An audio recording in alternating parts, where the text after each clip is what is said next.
Hello friends, welcome to the channel The Disciplined Reader. Our today's book title is 168 Hours More Time Than You Think by Laura Vanderkam. So let's start. हमारी life में शोर बहुत ज़्यादा हो गया है। हर रोज़ लगता है कि कुछ नया हो रहा है जिसे हमें अपने टाइम टेबल में डालना चाहिए, पर हम ऐसा नहीं कर पाते। फिर भी कुछ लोग ऑर्गेनाइज्ड रहना मैनेज कर लेते हैं। ये बुक आपको सिखाएगी कि कैसे आप एक क्लियर टाइम टेबल बना सकते हैं जो आपको खुश रहने के साथ साथ ज़्यादा प्रोडक्टिव और सक्सेसफुल बना सकता है। About the author.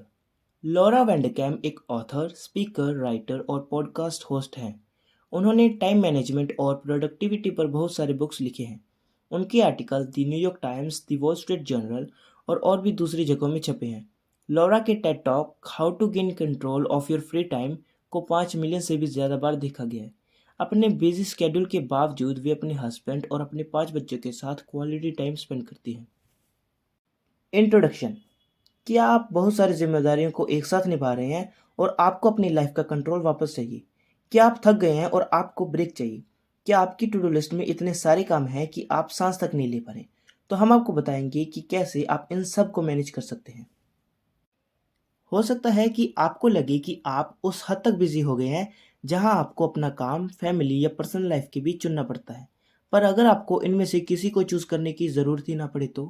कैसा हो अगर आपको अपना काम और पर्सनल लाइफ दोनों ही मिले और आप एक बैलेंस्ड लाइफ जी पाएं? आप एक वर्ल्ड क्लास कंपनी चला सकते हैं और साथ ही हाइकिंग के लिए एक दिन की छुट्टी का मज़ा भी ले सकते हैं। ये कितना अमेजिंग है! ये बुक आपको सिखाएगी कि टाइम कैसे काम करता है और आप अपने बिजनेस चलाने के साथ साथ एक भरपूर ज़िंदगी कैसे जी सकते हैं। सबसे पहले आप ये जानकर हैरान होंगे कि टाइम बिताने की आपकी जो भी अंडरस्टैंडिंग है वो गलत है। आप हफ्ते के 168 आवर्स की सच्चाई के बारे में जानेंगे। जब आप अपने टाइम को लेकर कॉन्शियस होना सीख लेंगे, तब ये बुक आपको अपनी उन खास काबिलियत को खोजने में मदद करेगी जिन्हें आपको अपनी लाइफ का फोकस बनाना चाहिए। फिर आप अपनी अगली सीढ़ी चढ़ सकते हैं जो है अपने ड्रीम जॉब पाने का सपना। इस बुक को पढ़ने के बाद आपको ये बात पता चलेगी कि अगर आपको कहीं और जॉब नहीं मिलती तो खुद के लिए जॉब पैदा करना पॉसिबल है। आपका ड्रीम जॉब आपको और भी ज़्यादा खुशहाल, प्रोडक्टिव और क्रिएटिव बनाएगा। ये आपको एक डिस्कवरी करने के लिए पुश कर सकता है जो शायद दुनिया ही बदल दे। क्या पता अगले किसी बड़े प्रोडक्ट या किसी कंपनी को शायद आपके स्किल्स की ज़रूरत पड़े। आपके इस रास्ते के बीच अगर कुछ खड़ा है तो वो है आपके टाइम और उसे मैनेज करने की समझ। आपके कैलेंडर को अपने कंट्रोल में रखने के लिए आपको इस बुक में बताई बातों को अपनी लाइफ में अप्लाई करना सीखना पड़ेगा। The myth of the time crunch, time की कमी का सच। क्या आपके पास ऐसा कुछ है जिसे करने का आप सपना तो देखते हैं लेकिन आपके पास इसे करने का टाइम ही नहीं है? क्या आपके पास सपनों की एक ऐसी लिस्ट है जिसे आप हासिल करना चाहते हैं लेकिन आप अपने बिजी टाइम टेबल में उसे शामिल नहीं कर पा रहे हैं? ऐसा है तो आप इसमें अकेले नहीं हैं। सबको लगता है कि वे ज़रूरत से ज़्यादा काम कर रहे हैं और उतनी नींद नहीं ले पा रहे हैं जितना चाहते हैं। वे शिकायत करते हैं कि उनके पास अपने बच्चों और अपनी हॉबीज़ के लिए टाइम नहीं है। आश्चर्य की बात तो ये है कि रिसर्च ने इन सब लोगों की सोच को गलत साबित किया है। जब लोगों के ग्रुप को हर दिन वो क्या करते हैं उसकी एक डायरी रखने के लिए कहा गया, तो नतीजों से पता चला कि हर कोई रात में 8 घंटे से ज़्यादा सो रहा था। जितना वो सोचते हैं उससे कम काम कर रहे थे और ज़्यादा टीवी देख रहे थे। ये रिसर्च बताता है कि लोगों को अपना टाइम कैसे बिताना है ये पता ही नहीं है। ये एक ऐसी प्रॉब्लम है जिसे टाइम लॉग रखकर सुलझाने की ज़रूरत है। जब आपको पता चलेगा कि आप अपने हफ्ते के हर मिनट को कैसे बिता रहे हैं, तब आप अपने मनचाही चीज़ों पर फोकस कर पाएंगे। हालांकि कुछ लोग दावा करते हैं कि काम और फैमिली दोनों में उनका सारा टाइम निकल जाता है, पर वहीं कुछ लोग ऐसे भी हैं जो इन दोनों में बैलेंस बनाने में कामयाब हुए हैं। आइए थेरेसा डेटनर का एग्जाम्पल लेते हैं। वे एक सक्सेसफुल औरत हैं जो अपने बच्चों के साथ ट्रिप पर जाती हैं, हाइकिंग करती हैं और अपने कुत्तों को घुमाने भी ले जाती हैं। जिन्हें नहीं पता कि थेरेसा के पास कितनी जिम्मेदारियां हैं, उन्हें लग सकता है कि वे जॉब नहीं करती या फिर रिटायर हो चुकी हैं। लोग उन्हें कभी शिकायत करते हुए या फिर जल्दबाजी में नहीं देखते, क्योंकि उनके पास अपनी लाइफ का फुल कंट्रोल रहता है। थेरेसा असल में उन लोगों से भी ज़्यादा बिजी है जिन्हें आप जानते होंगे। उनके 6 बच्चे हैं और वो एक कंस्ट्रक्शन कंपनी की मालकिन भी है जो साल में लाखों कमाती है। आप इमेजिन कर सकते हैं कि 6 बच्चों को बड़ा करने में कितनी मुश्किलों का सामना करना पड़ता है और एक कंपनी को चलाने में कितना फोकस चाहिए होता है। फिर भी थेरेसा के पास बुक क्लब ज्वाइन करने का टाइम होता है, तो वे ऐसा कैसे कर लेती हैं? कम सोने या जल्दी उठने की वजह से नहीं, बल्कि अपने दिन के हर एक मिनट को कैसे बिताना है, इस बात से कॉन्शियस होकर वे ऐसा कर पाती हैं। वे जानती हैं कि कौन से काम पर उन्हें ज़्यादा ध्यान देना चाहिए, ताकि वे काम, बच्चे और अपनी पर्सनल ज़रूरतों को बैलेंस कर सकें। थेरेसा के लिए टाइम इतना इम्पोर्टेंट है कि वे अपने टाइम को घंटों में नहीं बल्कि मिनटों में मैनेज करती हैं। एग्जाम्पल के लिए, वे जब 10 मिनट कार में इंतज़ार करती हैं, तब वे कार में ही पीछे की सीट पर बैठकर अपने बच्चों को कहानी सुनाती है, जिससे वो इस टाइम को यूज़ कर सके। आप भी वो बुक पढ़ने के लिए टाइम निकाल सकते हैं जिसे आप महीनों से पढ़ना चाहते हैं। आप जितना चाहे टब में नहा सकते हैं और बाहर टहलने भी जा सकते हैं।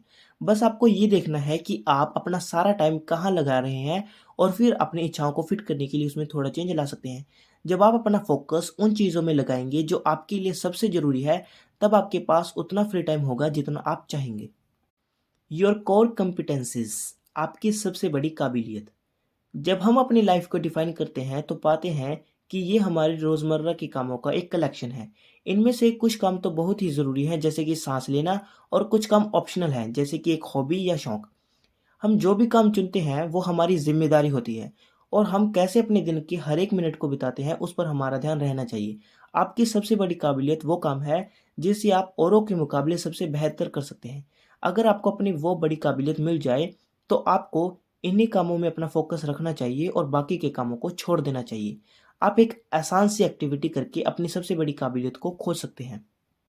अपने हज़ारों सपनों को लिखकर एक लिस्ट बनाइए और उसमें से वो काम करना शुरू कीजिए जिसमें टाइम और पैसे खर्च नहीं होते। आप नोटिस करेंगे कि उन कामों में कुछ तो ऐसा है जिनसे आपको प्यार है, कुछ जिनमें आप बहुत अच्छे हैं, और कुछ तो ऐसे हैं जिनमें लगता है कि आपको प्यार तो है पर असल में करने में मज़ा नहीं आता। आइए जैकी कैम्बोर्ड का एग्जाम्पल लेते हैं। उनकी लिस्ट में अपना वेट घटाने का सपना लिखा था। जब उन्होंने स्मोकिंग करना छोड़ा, तो उनका वेट फिर से बढ़ने लगा, और ये बात उनके कंट्रोल से निकल गई। वे शादी करने वाली थी और अपने वेडिंग ड्रेस को पहनकर सुंदर दिखना चाहती थी। इसलिए जैकी ने जिम जाने का फैसला किया।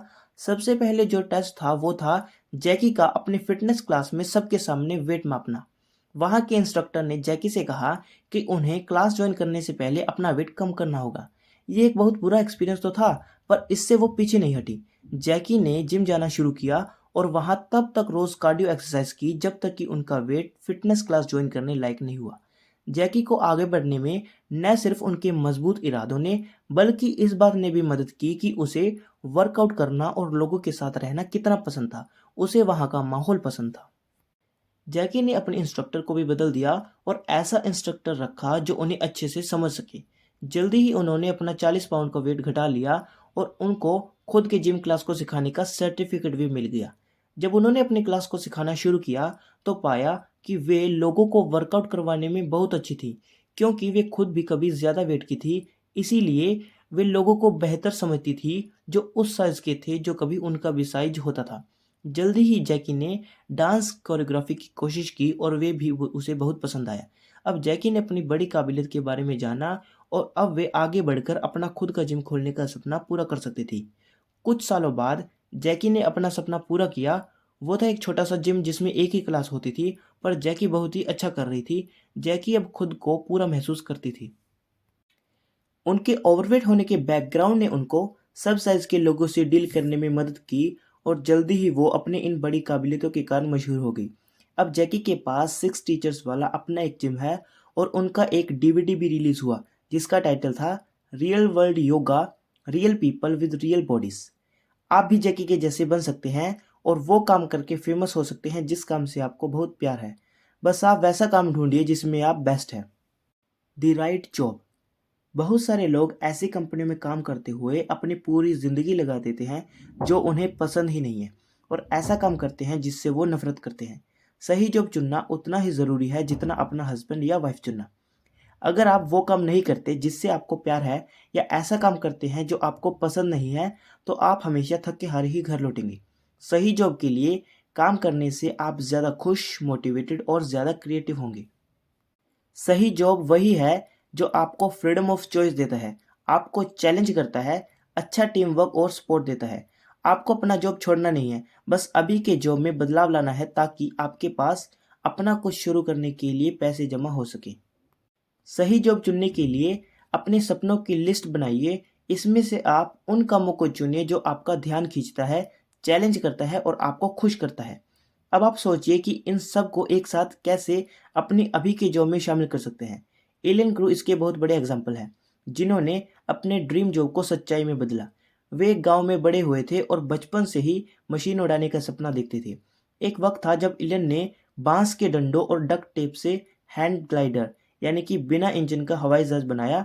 वो अपने इस क्रिएशन से बहुत ही खुश थे और अपने दोस्तों के साथ मिलकर उन्होंने इसे टेस्ट करने की कोशिश भी की। वे पहाड़ी से नीचे गिरने लगे और उन्हें इस बात से तसल्ली हुई कि ग्लाइडर क्रैश होने से पहले ही वो ज़मीन से कुछ फीट दूर उतरने में कामयाब हो गए थे। एलन क्रैश में बच गए और हाई स्कूल में उन्होंने कुछ और नई चीज़ बनाने की कोशिश की। अपने प्रोफेसर की मदद से उन्होंने विंड टनल का एक बेहतर मॉडल तैयार करने की कोशिश की। एरोडायनेमिक्स कैसे काम करता है, इसे बेहतर तरीके से समझना ही उनका गोल था। उन्होंने विंड टनल के सपोर्ट सिस्टम को मैग्नेट से बदलने की कोशिश की। एलन का मानना था कि ये तरीका मॉडल को बेहतर बनाएगा, क्योंकि मैग्नेट हवा के बहाव में कोई दखल नहीं देता। इस क्रिएशन के लिए उन्हें इनाम भी दिया गया, जिससे उन्हें और भी आगे बढ़ने का बढ़ावा मिला। एलन ने एरोनॉटिक्स में पीएचडी की और बहुत सारे आविष्कार किए। उनका एक फेमस आविष्कार है स्विफ्ट, जो कि एक ऐसा प्लेन है जिसे उड़ने के लिए इंजन नहीं चाहिए। स्विफ्ट को पैरों से लॉन्च किया जाने वाला सेल प्लेन भी कहा जाता है। ये कोई भी आवाज़ नहीं करता और चिड़िया की उड़ान की नकल करता है। एलन को बचपन से ही अपनी बड़ी काबिलियत के बारे में पता था। क्या आपको लगता है कि वो इतने कामयाब होते अगर वे खेत में काम करते जिसके लिए उनमें कोई जोश नहीं था? बिल्कुल नहीं। बचपन से टीनेज और बड़े होने तक एलन उड़ान भरने के सपनों के लिए प्रैक्टिस करते और काम करते रहे। इसीलिए वे कामयाब हुए। लोग कहते हैं कि लंबी शादीशुदा जिंदगी के लिए कड़ी मेहनत करनी पड़ती है। यही बात अपने पैशन को पूरा करने में भी लागू होती है। Controlling your calendar. ज़्यादातर लोग अपने ऑफिस के रोज़ाना के कामों में डूब जाते हैं। उनको ये एहसास ही नहीं है कि इनमें से ज़्यादातर काम ज़रूरी नहीं है। आप बिज़ी हैं इसका मतलब ये नहीं कि आप प्रोडक्टिव हैं। अपने हर हफ्ते के हर एक घंटे को बेहतरीन बनाने के लिए आपको उन कामों को करना छोड़ देना चाहिए जो आपके जॉब या फिर आपकी ज़िंदगी में कोई वैल्यू नहीं जोड़ते। ये काम बस टाइम की बर्बादी करते हैं। आपको इनके बजाय अपनी काबिलियत के कामों को करना चाहिए। जब आप अपने कैलेंडर को साफ करेंगे तो आप उन चीज़ों पर फोकस कर पाएंगे जिस पर काम करने से आपकी लाइफ में गहरा असर होगा। आइए जॉन एनर के बारे में जानते हैं, जिन्होंने अपनी काबिलियत से करोड़ों लोगों की ज़िंदगी बदल दी। John the independent press association के फाउंडर थे। 6 साल बाद उन्होंने अपनी ऑर्गेनाइजेशन को एक छोटे बिजनेस से एक बड़ी कंपनी में बदल दिया, जो कई सौ मैगजीन्स को बिजनेस सर्विस देती थी। फिर वे वियतनाम के ईस्ट मीट्स वेस्ट फाउंडेशन नाम के दूसरे ऑर्गेनाइजेशन में चले गए। एक लीडर के तौर पर उन्होंने उन 3 बड़ी काबिलियतों में अपना फोकस रखने की कोशिश की जिससे देश को फ़ायदा हो सके। ये थे मेडिकल ट्रीटमेंट, साफ पानी और एजुकेशन। जॉन और उनकी टीम ने पाया कि वियतनाम में पैदा होने वाले 30% बच्चे जो टाइम से पहले पैदा हो जाते हैं, वे अपने जन्म के फ़ौरन बाद ही मर जाते हैं। इसलिए उन्होंने बेबी एयर मशीन बनाई जिससे इन बच्चों को बचाया जा सके। इस प्रोजेक्ट के शुरू करने के 1 साल बाद की स्टडी में दिखाया कि इन बच्चों के डेथ रेट में 10% की गिरावट आई थी, जो बहुत ही चमत्कारी थी। कुछ लोग कह सकते हैं कि जॉन लकी थे, पर उनकी कामयाबी का कारण अपनी टीम को अलग तरीके से चलाना था। जब उन्हें उनकी कामयाबी का राज पूछा गया तो उन्होंने कहा कि ज़िंदगी बदल देने वाली जिस प्रिंसिपल को उन्होंने अपनी कंपनी में लागू किया था वो था अपने सारे एम्प्लॉयज़ को असरदार मीटिंग कैसे करते हैं वो सिखाना। जॉन ने नोटिस किया कि कंपनी की मीटिंग ज़्यादातर टाइम की बर्बादी होती हैं और उन्होंने एक एजेंडा बनाया जिसे सारे लोगों ने शेयर किया। इस एजेंडे में साफ साफ छोटी मीटिंग के टाइम टेबल बने थे, जहां वही एम्प्लॉय भाग ले सकते थे जो सीधे उस काम से जुड़े हुए थे। बाकी सबको कॉन्फ्रेंस में बुलाना बेकार था। कंपनी मीटिंग के टाइम में सुधार लाने की वजह से अब ज़्यादातर एम्प्लॉयज़ के पास अपने काम में लगाने के लिए ज़्यादा टाइम बच गया था। बजाय इसके कि वो एक ही प्रेजेंटेशन को बार बार सुनते, अब वो अपने काम में ध्यान दे सकते थे। जॉन जानते थे कि अपने कैलेंडर से उन कामों को कैसे साफ करना है जिनसे उनकी कंपनी को कोई प्रोडक्टिव वैल्यू नहीं मिल रही थी। इसके रिजल्ट में उन्हें और उनके फाउंडेशन को एक्स्ट्रा ऑर्डिनरी सफलता मिली। Anatomy of a breakthrough. अब जब आप कॉन्शियस हो गए हैं कि अपने दिन की हर एक मिनट को कैसे बिताना है और अपने कैलेंडर को कैसे साफ करना है, तो अब आप कुछ ऐसा करने पर फोकस कर सकते हैं जो दुनिया को बदल सकता है। सिर्फ अपनी काबिलियत को जानना और उस पर काम करना ही काफ़ी नहीं है, आपको और भी ऊंचा एम रखना होगा। आपको बड़ी अचीवमेंट के लिए एम करना चाहिए। ऐसा आप तभी कर पाएंगे जब आपकी नज़र अपने अगले बड़े मौके पर रहेगी। जब आप उसे सही तरीके से पूरा करने के लिए काम करेंगे, तभी आप सफलता की सीढ़ी चढ़ पाएंगे। लिया इंग्राम एक ब्लॉगर थी। वो शादियों के बारे में लिखती थी, पर उन्हें उस काम से नफरत थी। वो इस टॉपिक के बारे में लिखकर इतना परेशान हो गई थी और कसम खा ली थी कि अगर फिर से उन्हें शादी का ब्लॉग लिखना पड़ा तो वो अपना सिर दीवार पर दे मारेगी। उनका बचपन एक ऐसे परिवार में गुजरा जो कम खर्चीला था। बावजूद इसके 40 की उम्र तक पहुंचते पहुंचते लिया बहुत कर्ज में डूब गई थी। इसलिए उन्होंने डिसाइड किया कि वे अब कम बजट वाली लाइफ को अपना नया स्किल बनाएगी। वो सब्जेक्ट पर एक्सपर्ट बनकर ब्लॉग लिखना चाहती थी, इसीलिए जहाँ से मिले वहाँ से कुछ नया सीखने की उसने ठान ली थी। लिया ने हफ्ते के 5 दिनों को नए ब्लॉग लिखने में लगाए। उन्होंने यह सवाल नहीं किया कि क्या यह काम करेगा या नहीं, लेकिन सिर्फ अपने दिल की सुनी और काम करती रही। उनको ये पता नहीं था कि इस टॉपिक पर उनके ब्लॉग से पैसे आएंगे कि नहीं, पर उन्हें भरोसा था कि वो इसे एक दिन किताब जरूर बना सकती हैं। एक दिन लिया एक एजेंट से मिली। उसने लिया से वादा किया कि ये किताब ज़रूर बिकेगी, लेकिन उस एजेंट ने कई पब्लिशरों से मुलाकात की तो सबने यही कहा कि ऐसा टॉपिक तो आजकल मार्केट में नहीं बिकता। उनकी बात किसी पब्लिशर ने नहीं सुनी, पर लिया को खुद पर भरोसा था। उन्होंने इसके लिए हफ्ते के 5 दिन ब्लॉगिंग करना जारी रखा और 1 साल बाद लोगों ने उन पर ध्यान देना शुरू किया। इकोनॉमी नीचे चली गई थी, जिसके कारण लोगों को कम बजट वाली लाइफस्टाइल को अपनाना पड़ा। कई जर्नलिस्ट ने जब इस टॉपिक पर रिसर्च की तो कुछ को लिया के ब्लॉग मिले। उन्होंने लिया से इंटरव्यू के लिए पूछा। लिया के पास इससे और भी मौके आने लगे और उनके ब्लॉग में काफ़ी पैसे बनने लगे। तब लिया को लगा कि उनका ये ब्लॉग कुछ बड़ा लाने वाला है। उनमें से सबसे बड़ा मौका था जब उनको द बिजनेस वीक के फ्रंट पेज में जगह मिली। उसमें उनकी अपने पति, बच्चे और कुत्ते के साथ फोटो छपी थी और लिखा था the new age of thrift, the new home economics. इस चैप्टर में हम बात करेंगे कि जब लोग काम नहीं कर रहे होते हैं तो वे घर पर समय कैसे बिताते हैं। होम इकोनॉमिक्स का यही मतलब होता है। पहले औरतें अपना टाइम सफाई करने और अपनी फैमिली के लिए खाना बनाने में लगाती थी, और आजकल औरतें घर की सफाई और घर के कामों के बजाय अपने बच्चों के साथ टाइम स्पेंड करती हैं। घर में अपना टाइम मैनेज करने के लिए आपको अपने हस्बैंड और अपने बच्चों के लिए एक रिवाज शुरू करना चाहिए। आपके पास ज़्यादा टाइम न भी हो तो भी कोशिश कीजिए कि अपने ड्रीम्स की एक लिस्ट बनाइए, जिसमें कुछ ऐसी चीज़ें डालें जिसे आप अपने बच्चों के साथ ट्राई कर सकते हैं। एग्जाम्पल के लिए मान लीजिए कि आप बेकिंग या पेंटिंग ट्राई करना चाहते हैं, तो आप इन्हें अपने बच्चों के साथ कर सकते हैं। ये एक पत्थर से दो चिड़ियों को मारने जैसा है। अब आपने अपनी लिस्ट में से एक सपना पूरा कर लिया और साथ में अपने बच्चों के साथ क्वालिटी टाइम भी बिताया। अपनी वाइफ या हस्बैंड के साथ अपनी रिलेशनशिप को मजबूत करना भी बहुत ज़रूरी है। अगर आप अपने पार्टनर के साथ पूरा दिन लड़ते रहते हैं तो आप कभी भी प्रोडक्टिव या भरपूर ज़िंदगी जीने के लिए मोटिवेटेड महसूस नहीं करेंगे। इसलिए आपको अपने हस्बैंड या वाइफ के लिए एक टाइम सेट करने की ज़रूरत है। अगर आप अपने बच्चों को किसी के पास छोड़ सकें तो आपको डेट नाइट या फिर वीकेंड में कोई ट्रिप पर जाना चाहिए। अगर आप ऐसा नहीं कर सकते तो घर पर ही कुछ ऐसा माहौल बनाइए जिससे कि आप अपने पार्टनर के साथ बातचीत कर सकें। इससे आपको घर से बाहर जाने की ज़रूरत भी नहीं पड़ेगी। आपके घर का आंगन या फिर बैल्कनी को ही आप अपने डेट के लिए तैयार कर सकते हैं। नए घर की इकोनॉमिक्स को बेहतर से समझने के लिए आइए हम दो अलग औरतों की कहानी सुनते हैं। एक है पुराने ज़माने की और दूसरी आज की। मिसेस थेल्मा मेयर 1990 के ज़माने की थी और वो एक परफेक्ट वाइफ की मूर्ति थी। अपने 9 बच्चों के साथ रहते हुए भी किसी तरह अपने घर को साफ रखना, फैमिली के लिए रोज़ खाना बनाना और बेकिंग करना, वो ये सब कुछ करती थी। उनकी जिम्मेदारियों में से कुछ थे हफ्ते में 15 बास्केट कपड़े धोना, रोज़ बर्तनों के ढेर धोना, पोछा लगाना और सफाई करना। जब उनके बच्चे कुछ बड़े हुए तो उनको काम में हेल्प करने लगे, पर उनके हेल्प करने के बावजूद फिर भी बहुत कुछ करना बाकी रह जाता था। मिसेस मेयर के पास कुछ मज़ेदार करने के लिए टाइम ही नहीं बचता था।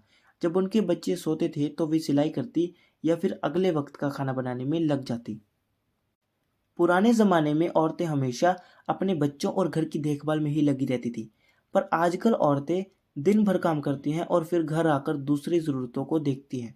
ज़माना बदल गया है, पर इसका मतलब ये नहीं कि औरतें कम या ज़्यादा बिजी हुई हैं।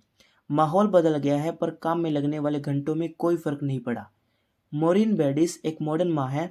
उनका एक ही बच्चा है और वो एक नॉन प्रॉफिट ऑर्गेनाइजेशन में senior director of vision council के तौर पर काम करती हैं।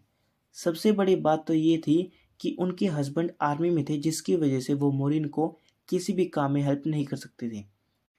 लेकिन मॉरिन ने किसी तरह ये सब काम निभाए। वो 5:30 बजे ही सुबह अपने कुत्ते के साथ जॉगिंग करने जाती। फिर उनकी बेटी 6:30 बजे उठती थी, तो वे एक साथ ब्रेकफास्ट करते और अपने दिन की तैयारी करने में लग जाते। मॉरिन अपनी बेटी को स्कूल छोड़ने के बाद ऑफिस चली जाती थी।